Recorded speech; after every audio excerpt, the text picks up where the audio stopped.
I'm Jason Pierce, and today I want to look at sit-ups, kind of a basic sit-up, some modifications to make it easier, and then some things to make it more challenging. So let's go ahead and start with a basic full range sit-up.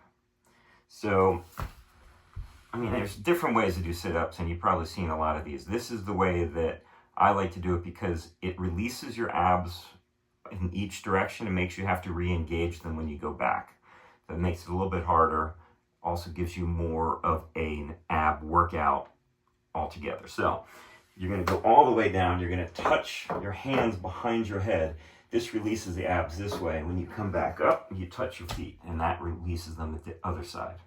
So if you're looking at it straight on, it looks like this. You can put your feet together like this.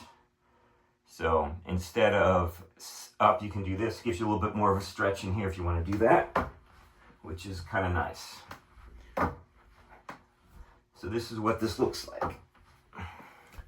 So, okay, now not everybody can actually do that. Some people cannot get past here at first. And so what if that's you? What if you can't do that? So a couple different things you can do.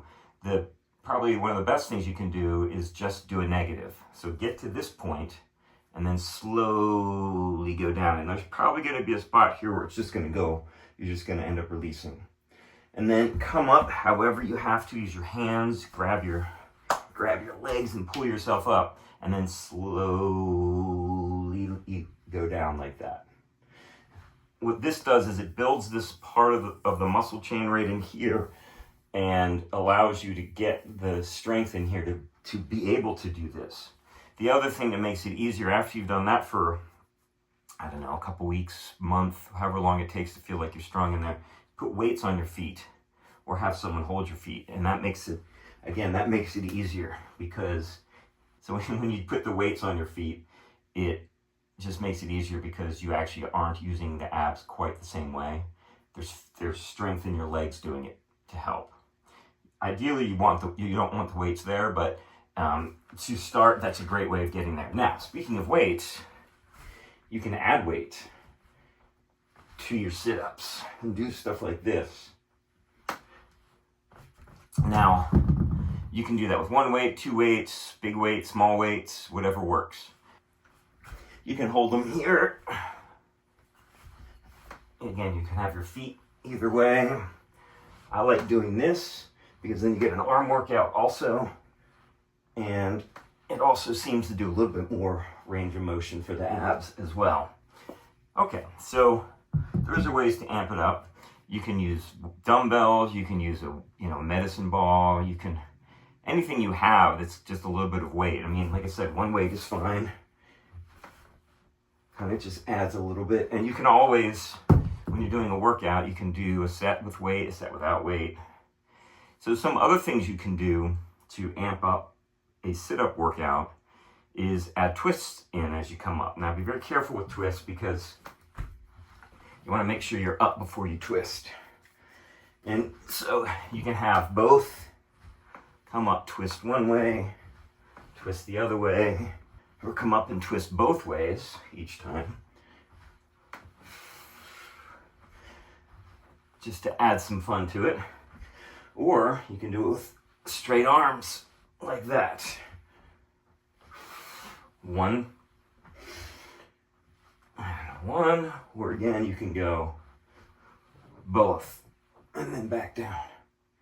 So these are different ways to kind of add a little spice to your sit-up workout. In general, when you're doing an ab workout, I've said this before, you want to make sure your back stays on the ground. So if you're arching up like that at any point, you need to modify what you're doing. Probably make it easier so that that doesn't happen. So let me see if I can make that happen for me. Usually for me, if I go fast,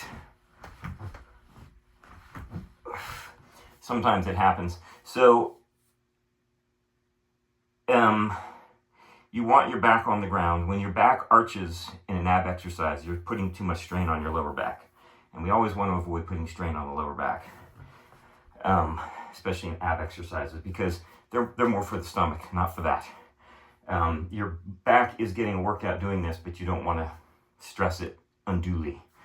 So yeah, the other thing with sit-ups, you can do them slow, and there's benefits to this because it's a little bit harder to do them slow. Or you can just try to crank out a whole bunch of them as quickly as possible, because then you can get your heart rate up. Both ways are good. So you can mix it up. So a good workout would be maybe to say, I'm going to do 100 sit-ups, or 50 or 75, whatever you can handle. And maybe the first 10 are just regular. And then the second 10, you double time it.